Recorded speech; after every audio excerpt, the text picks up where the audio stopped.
Hello students, welcome to our YouTube channel. So today we are going to start our new topic that is profit and loss. So profit and loss के भी हम बात करते थे। यहाँ पर हमें क्या देखना होता है कि जब भी हम कोई भी गुड्स खरीदते हैं देन उसके बाद उसको सोल्ड आउट करते हैं तो हमारे पास कितना अमाउंट बचता है, या हमें कोई प्रॉफिट हो रहा है या फिर हमें कुछ लॉस हो रहा है। तो उन सब चीज़ों को कैलकुलेट करने के लिए हम ये चैप्टर पढ़ने वाले हैं, क्योंकि देखिए आप जितनी भी यहाँ पर बिजनेस डील्स करते हैं तो सारी किस लिए होती है, प्रॉफिट अर्न करने के लिए, ना कि लॉस के लिए। ठीक है, इसलिए स्टार्ट करते हैं हमारा टॉपिक। तो चलिए, तो सबसे पहले हमारे पास यहाँ पर है यूनिटरी मेथड। अगर हम यूनिटरी मेथड की बात करें तो यहाँ पे ये यूनिटरी मेथड है, इसमें क्या होता है कि आप लोग को कुछ कमोडिटी का प्राइस गिवन होगा, जस्ट लाइक 6 कमोडिटी का प्राइस कितना है, 60 रुपीज़। तो मुझे 2 कमोडिटीज़ का प्राइस बताइए। तो आप उस केस में क्या करेंगे, आप क्या करेंगे, पहले एक का प्राइस निकालेंगे, फिर जितने का पूछा जाएगा आप उतने से मल्टीप्लाई कर देंगे। क्लियर? तो चलिए स्टार्ट करते हैं हम यहाँ पर। यहाँ पर कुछ नहीं है, आगे चलते हैं। ओके, सो इसी के साथ साथ हम आगे अपनी एक्सरसाइज पर, that is of unitary method. तो चलिए यहाँ से पिक कर लेते हैं हम लोग। ओके, तो चलिए हमने यहाँ से पिक कर लिया question number 6। Okay, here we are having the weight of 6 bags. So हमारे पास 6 बैग्स का वेट यहाँ पर गिवन है, that is 450 kg। What will be the weight of 8 bags? तो पहले हमें क्या करना पड़ेगा, 1 बैग का वेट निकालना पड़ेगा, then we will have to find out the weight of 8 bags. तो चलिए स्टार्ट करते हैं स्टेटमेंट से। ओके, तो यहाँ पर आ जाते हैं हम। ओके, तो स्टेटमेंट लिखते हैं सबसे पहले हम यहाँ पर, that is weight of 6 bags. तो आप क्या देखेंगे यहाँ पे कितना है, that is 450 kg। Okay, then उसके बाद आता है हमारे पास वेट ऑफ 1 बैग। तो आपको 1 बैग का वेट निकालने के लिए आपको करना पड़ेगा 450 kg डिवाइडेड बाय 6। इसको करेंगे तो यहाँ पर आ जाएगा हमारे पास 7 6 42 एंड 7 6 5 30। तो 1 बैग का जो वेट हो गया वो कितना हो गया, 75 kg। अब उसके बाद हमें कितने का निकालना है, 8 बैग्स का निकालना है। तो चलिए अब हम यहाँ पे निकालने वाले हैं weight of how many bags, 8 bags. तो आप क्या करेंगे, 75 kg इंटू 8 मल्टीप्लाई करेंगे तो हमारे पास क्या आ जाएगा आंसर।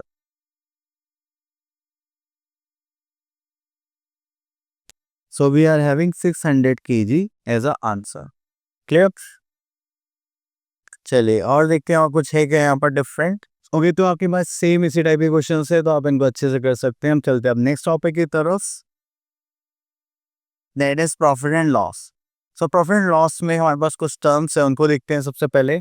जैसे यहाँ पे लिखा हुआ है cost price, the cost price that is CP of the goods is the shopkeeper in which he purchase the items. तो अगर हम उन्हें कोई भी चीज़ बाय करी है एंड उसके लिए कुछ प्राइस पे करा है, वो क्या होता है हमारा cost price. And the money for which he sells the goods, जितनी भी उन्होंने गुड्स को सोल्ड आउट करा है, that is our selling price and SP of the goods. Okay, then उसके बाद हम आगे चलते हैं। चलिए उसके बाद हम आगे चलते हैं तो यहाँ पर आता है प्रॉफिट दैट इज गेन। तो selling price minus cost price is this. तो हम क्या देखेंगे, selling price is greater than cost price. Then आता है हमारे पास loss, that is cost price minus selling price. ठीक है, तो इन दोनों में आपको क्या देखना है, अगर प्रॉफिट है तो हमारा सेलिंग प्राइस ज़्यादा होना चाहिए कॉस्ट प्राइस से। मतलब जितनी भी हमने कोई भी प्रोडक्ट खरीदा है या बाय करा है देन उसको हम सेल क्या कर रहे हैं, ज़्यादा में कर रहे हैं। ठीक है, लॉस तब होगा जब हमारा कॉस्ट प्राइस ज़्यादा होगा सेलिंग प्राइस से। मतलब हमने कोई भी चीज़ ज़्यादा में बाय करी है पर सेल हम उसको किस में कर रहे हैं, कम में कर रहे हैं। ठीक है, तो चलिए आगे देखते हैं। ओके, तो यहाँ पर हमारे पास sometimes the shopkeeper has to incur certain additional expenses such as labour, freight and maintenance of the goods. तो जब भी हम कोई भी गुड्स परचेज करते हैं तो उसमें हमारे पास क्या आता है, लेबर आती है। ठीक है, हमें कुछ फ्रेट किराया भाड़ा देना होता है। ठीक है, जब भी हम गुड्स मंगवाते हैं तो किसी न किसी ट्रांसपोर्ट से तो आएंगी। ठीक है, और अगर जब हम तो रख रहे हैं तो उसको मेंटेनेंस चार्जेस भी देने पड़ेंगे। तो ये सब आता है हमारा ओवरहेड एक्सपेंसेस में। ठीक है, अगर हमें कॉस्ट प्राइस निकालना है तो हम क्या करते हैं, ओवरहेड एक्सपेंसेस को इसमें ऐड कर लेते हैं। चलिए उसके बाद आगे चलते हैं हम लोग यहाँ पर। चलिए तो यहाँ पर आता है हमारे पास एक्सपेंसेस दैट इज 7.2। सॉरी, तो हम आ गए अपने एक्सरसाइज 7.2 पर। यहाँ पर देखते हैं question number 1, find the gain और loss in each of the following cases. तो चलिए यहाँ पर देखते हैं। अगर हम यहाँ पर देखेंगे, चलिए क्वेश्चन पिक कर लेते हैं और ये क्वेश्चन नंबर 3 ले लेते हैं यहाँ पे 1 का 3rd पार्ट। ठीक है, तो हमें ये देखना है प्रॉफिट और लॉस है। तो सबसे पहले हम क्या चेक करेंगे, सेलिंग प्राइस और cost price. Which one is greater, this is selling cost price is selling price, so cost price is greater then selling price. ठीक है, तो अब हम यहाँ पे क्या करेंगे, अब हमें पता चल गया है सेलिंग प्राइस छोटा है कॉस्ट प्राइस से, तो हम यहाँ पर फॉर्मूला यूज करेंगे लॉस। तो लॉस का फॉर्मूला हो जाता है that is cost price minus selling price.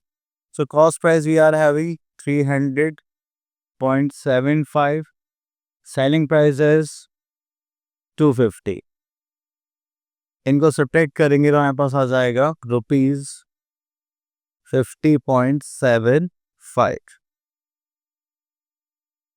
As a answer. Clear. चलिए उसके बाद यहाँ पर एक क्वेश्चन देखते हैं, selling price cost price. Okay, एक क्वेश्चन देख लेते हैं, इसमें हमें प्रॉफिट हो रहा है। चलिए इसको देख लेते हैं सेकंड पार्ट को।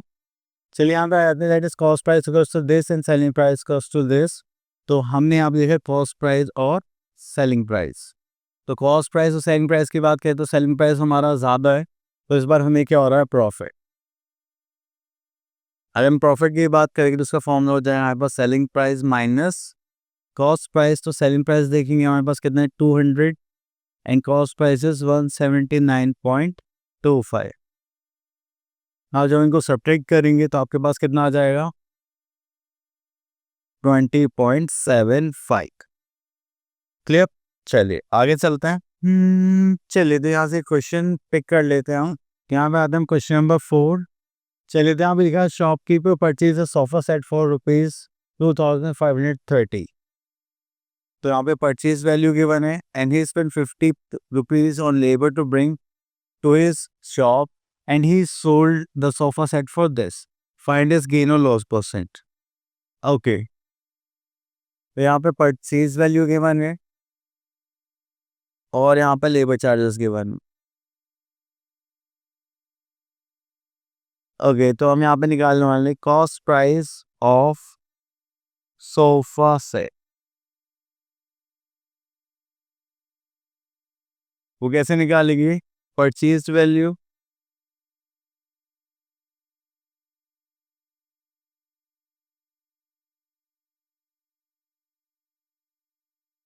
Plus labour charges.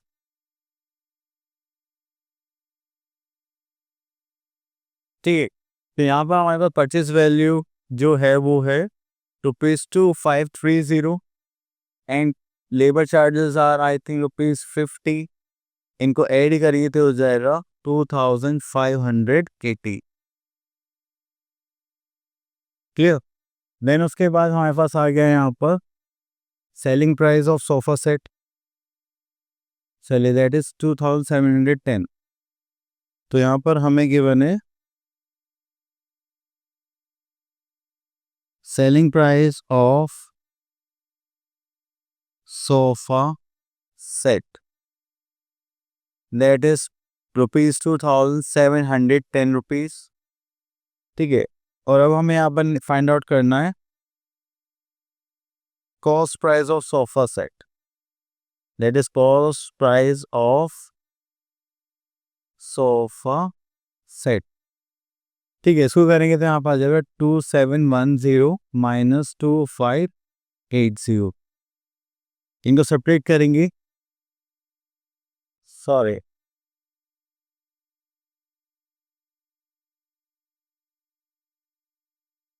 तो यहाँ पर आ जाएगा, इसको चेंज कर देते हैं। ओके, तो यहाँ पर हमारे पास कॉस्ट प्राइस कम है, सेलिंग प्राइस ज़्यादा है, so we are having profit on selling sofa set. Clear. तो चलिए हम यहाँ पर देखते हैं, दैट इज ₹2710 माइनस करेंगे ₹2580। सब्ट्रैक्ट करेंगे तो यहाँ पर आ जाएगा 0, यहाँ पर आ जाएगा 3 एंड ये हो जाएगा 5 और 7, तो यहाँ पर बचेगा 1 दिस इज हमारे पास जो प्रॉफिट हुआ है वो कितने का हुआ है 130। ओके, तो ये हमारा था क्वेश्चन। चलिए और देखते हैं। Okay, now we are having determining selling price in the cost price. अभी जो हमने करा दैट इज कि हमें प्रॉफिट निकालना है, कॉस्ट प्राइस प्रॉफिट निकालना है, लॉस निकालना है। इस बार हम इसको थोड़ा सा और आगे लेके जा रहे हैं और इसमें हम निकालेंगे क्या, selling price in cost price. तो चलिए यहाँ पे थोड़ा सा फॉर्मूला चेंज हो जाएगा। चलिए, तो उसके लिए आप क्या करेंगे, सेलिंग प्राइस अगर आपको फाइंड आउट करना है तो आपके पास दो केस होंगे, या तो आपको प्रॉफिट होगा या फिर आपको लॉस होगा। तो आप क्या देखेंगे, अगर आपको प्रॉफिट हो रहा है तो आप कॉस्ट प्राइस में गेन या प्रॉफिट को ऐड करेंगे, that is S P equals to C P plus gain और प्रॉफिट। ओके, और अगर आपको लॉस हो रहा था आप क्या करेंगे, कॉस्ट प्राइस माइनस लॉस है सी पी माइनस लॉस। चलिए, इतना करने के बाद फिर हम आगे चलते हैं। तो यहाँ पर आपको दोनों फॉर्म में एक साथ गिवन है, दैट इज कॉस्ट प्राइस निकालना है। अगर आप क्या करेंगे, सेलिंग प्राइस माइनस गेन करेंगे, और अगर कॉस्ट प्राइस लॉस गिवन है तो आप लॉस को क्या करेंगे, प्लस। तो ये 4 फॉर्मूलेज हैं जो आप लोगों को यहाँ पर रिवाइज करने हैं। ओके, तो इसी के साथ हम आ जाते हैं अपनी एक्सरसाइज 7.3 पर, एंड यहाँ से क्वेश्चन पिक कर लेते हैं हम।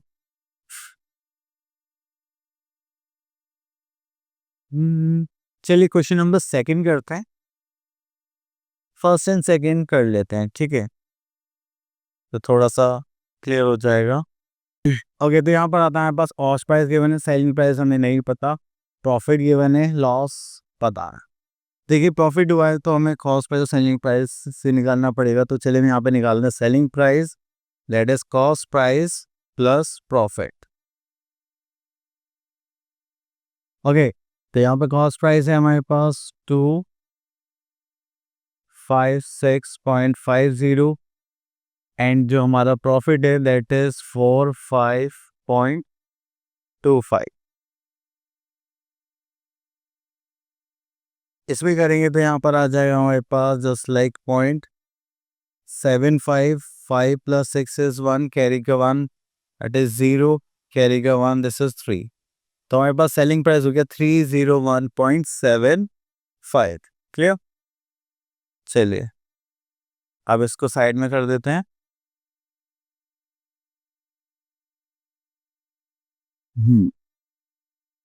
Okay, now we have to find out the cost price, selling price given and profit is given. तो हमें यहाँ पे निकालना है कॉस्ट प्राइस, तो उसका फॉर्मूला थोड़ा सा चेंज हो जाएगा, selling price minus profit. Clear. तो यहाँ पे सेलिंग प्राइस है हमारे पास 2000 एंड प्रॉफिट गिवन है 75 रुपीज़। तो हमारे पास यहाँ पे कॉस्ट प्राइस आ जाएगा दैट इज 1925 रुपीज़। क्लियर। चलिए, उसके बाद आगे चलते हैं हम लोग यहाँ पर।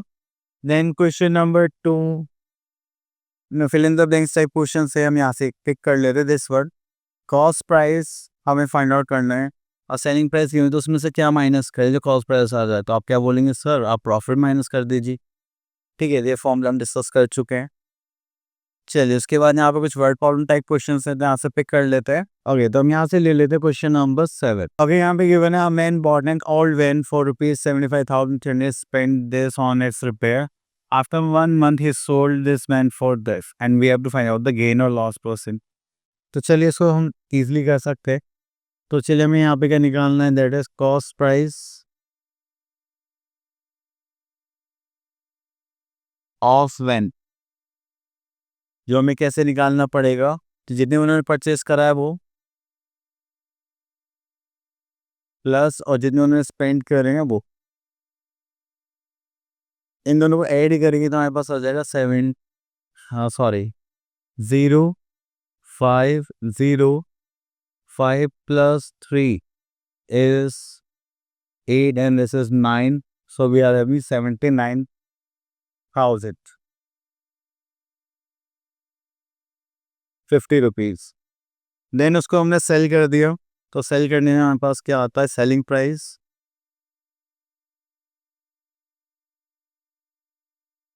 Of van, and selling price of van कितना हमें गिवन है, ₹90,000। ठीक।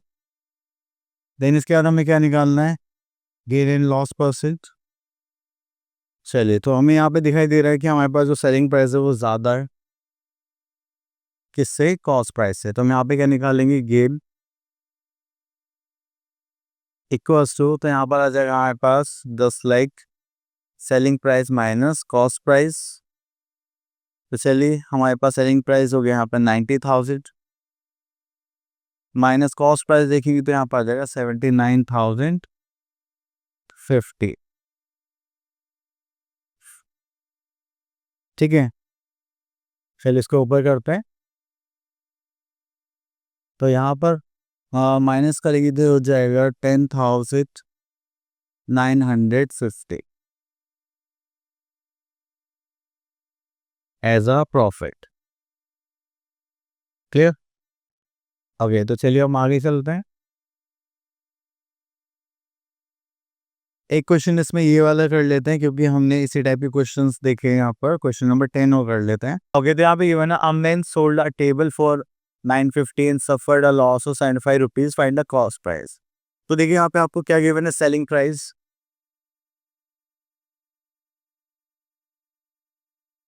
ऑफ टेबल, जो हम यहाँ पे कितना गिवन है? रुपीज 950। देन उसके बाद हमें लॉस गिवन है, तो loss on selling a table, जो हमें कितना गिवन है? Rupees 75। Now we have to find out the cost price. चलिए हम यहाँ पर लिखते हैं कॉस्ट प्राइस ऑफ, तो कॉस्ट प्राइस ऑफ टेबल हमें फाइंड आउट करना है। तो उसके लिए हम क्या करेंगे? यहाँ पर हमें लॉस गिवन है, तो हम यहाँ पे क्या करेंगे? Selling price plus loss. तो सेलिंग प्राइस हमारा था 950 और 75 हमारा लॉस था। तो इनको करेंगे तो this is 5, this is 2 and this is 1025 as a hence. तो 1025 रुपीज हमारा क्या हो जाएगा? लॉस। चलिए इसके बाद नेक्स्ट देखते हैं और क्या है। ओके, तो हमारा टॉपिक हो चुका है फिनिश। आई होप आपके साइड ऑफ एचएस क्लियर हो गए होंगे। अब मिलते हैं नेक्स्ट वीडियो में। Till then all the best.